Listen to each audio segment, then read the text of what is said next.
तो चलिए, जो स्टूडेंट इस बार ग्रेजुएशन सेकेंड ईयर हिंदी की एग्ज़ाम देने वाले हैं 50 मार्क का, उसके लिए ऑब्जेक्टिव क्वेश्चन हम लेकर आए हैं। तो चलिए, ऑब्जेक्टिव में हम कुछ इंपॉर्टेंट बातें बताने जा रहे हैं, जैसे कि साइंस, आर्ट्स, कॉमर्स पार्ट 2 तीनों के लिए है, LNMU मिथिला यूनिवर्सिटी। तो ये तीनों सब्जेक्ट के यानी कि तीनों फैकल्टी के लिए है। तो हम आपको शुरू करते हैं क्वेश्चन को। चलिए, हम बताते हैं आपको नॉन हिंदी में बहुविकल्पीय प्रश्न संजीवनी से आपको हम बताते हैं कि संजीवनी से क्या है। तो संजीवनी एक है। तो आपको क्वेश्चन पूछा जा रहा है कि संजीवनी क्या है। तो संजीवनी आपको क्या है, तो आपको बताते हैं संजीवनी एक खंड काव्य है। क्या है? खंड काव्य। दूसरा क्वेश्चन आपके पास, संजीवनी का प्रतिपाद है। तो संजीवनी का प्रतिपाद क्या है, तो आपको बताना है कि कच्छ देवयानी प्रसंग। उसके बाद आपको तीसरा क्वेश्चन है, संजीवनी का काव्य का स्रोत है। तो आपको क्या बताना है कि महाभारत का स्रोत है। तो चलिए, आपको अगला क्वेश्चन बताते हैं, संजीवनी काव्य के रचयिता कौन है, यानी कि रचयिता है या रचयिता कौन है। तो ये सिंपली है आपको कि इसके संजीवनी काव्य के रचयिता RC प्रसाद सिंह हैं। चलिए, आपको नेक्स्ट क्वेश्चन बताते हैं। 5वां क्वेश्चन है आपके पास कि RC प्रसाद सिंह की रचना है, क्या रचना है RC प्रसाद सिंह की, तो संजीवनी है। आप ध्यान रखेंगे कि हम अभी संजीवनी के ही बारे में बता रहे हैं। तो RC प्रसाद सिंह की रचना संजीवनी है। 6ठा क्वेश्चन आपके पास, संजीवनी काव्य का प्रारंभ होता है। तो इसका जो प्रारंभ होता है, शुरुआत होता है, वो कहाँ से होता है, तो देवासुर संग्राम से होता है, देवासुर संग्राम से। 7वां क्वेश्चन आपके पास है, शुक्राचार्य कौन थे। तो ये थे दानवों के गुरु। कौन थे? दानवों के गुरु, ध्यान देना है। कच्छ कौन था, अगला क्वेश्चन आपके पास 8वां कि कच्छ कौन था। तो कच्छ शुक्राचार्य का पुत्र नहीं था, बल्कि कच्छ था बृहस्पति का पुत्र। कौन था? कच्छ बृहस्पति का पुत्र था।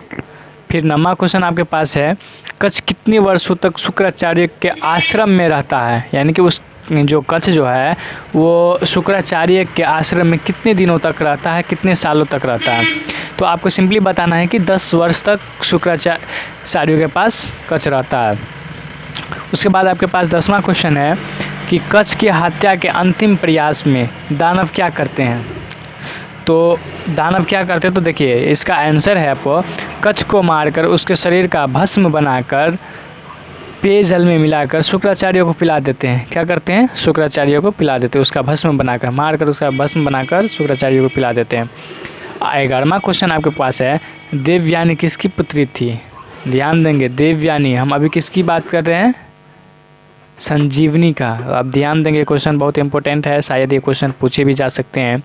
देवयानी किसकी पुत्री थी, तो शुक्राचार्य की। किसकी? शुक्राचार्य की। फिर आपके पास 12वां क्वेश्चन है, शुक्राचार्य कहाँ निवास करते थे। आप देखिए, शुक्राचार्य दानव है, लेकिन ये कहाँ निवास करते थे, तो ये निवास करते थे तमसा नदी के तट पर। ठीक है ना, तमसा नदी के तट पर। 13वां क्वेश्चन है आपके पास, शुक्राचार्य को कितनी बार संजीवनी का आह्वान करना पड़ा था। कितनी बार करना पड़ा था? 3 बार। फिर अगला क्वेश्चन आपके पास है, 14 नंबर क्वेश्चन है, दानव सेना किस पर आक्रमण करती है। तो दानव सेना अमरावती पर आक्रमण करती है। फिर 15वां क्वेश्चन आपके पास, संजीवनी विद्या प्राप्त कर कच्छ सर्वप्रथम किसे जीवित करता है। तो ये शुक्राचार्य को जीवित करता है। किसको जीवित करता है? शुक्राचार्य को। उसके बाद है आपके पास, देवयानी के समक्ष कच्छ अपनी तुलना किससे करता है। तो ये जलाधर से करता है। किससे करता है? जलाधर से। कच्छ देवयानी को किस रूप में देखता है। तो कच्छ यानी कि देवयानी जो है, कच्छ है जो देवयानी को किस रूप में देखता है, तो वो अपने बहन के रूप में देवयानी को देखता है। उसके बाद 18 नंबर क्वेश्चन है, कच्छ शुक्राचार्य संवाद किस स्वर्ग में आया है। तो ये आपको तीसरा स्वर्ग में भी आता है और छठा स्वर्ग में भी आता है, तो याद रखना है, तीसरा और छठा दोनों। संजीवनी काव्य की नायिका है, ये 19 नंबर क्वेश्चन है। संजीवनी काव्य की नायिका है तो देवयानी है। इसकी नायिका कौन है? देवयानी। फिर 20 नंबर है, कच्छ कहाँ का रहने वाला था। तो ये अलकापुरी का रहने वाला था। संजीवनी काव्य का नायक कौन है? तो संजीवनी काव्य का नायक कच्छ है। फिर 22 नंबर क्वेश्चन है आपको, बृहस्पति कौन है? तो बृहस्पति देवगुरु भी हैं और कच्छ के पिता भी हैं। फिर 23 नंबर क्वेश्चन है आपके पास, संजीवनी किनकी कृति है? आप देख सकते हैं कि संजीवनी किसकी कृति है, इसका लेखक कौन है? तो आर.सी. प्रसाद सिंह है, ठीक है ना, आर.सी. प्रसाद सिंह की कृति है। फिर 24 नंबर क्वेश्चन है, संजीवनी विद्या किसके पास थी?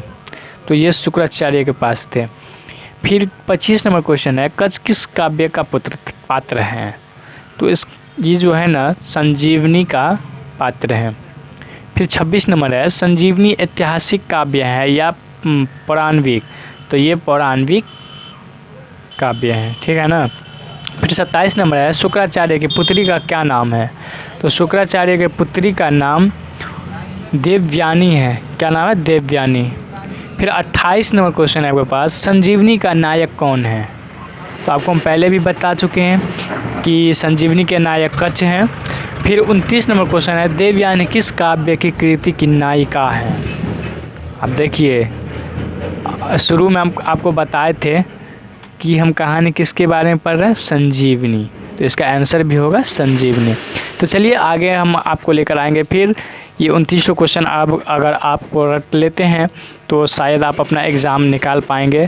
तो चलिए आगे के वीडियो में भी हम नेक्स्ट लेकर आएंगे, जल्द ही दूसरा भाग लेकर आ रहे हैं। तब तक के लिए धन्यवाद। जय हिंद, जय भारत।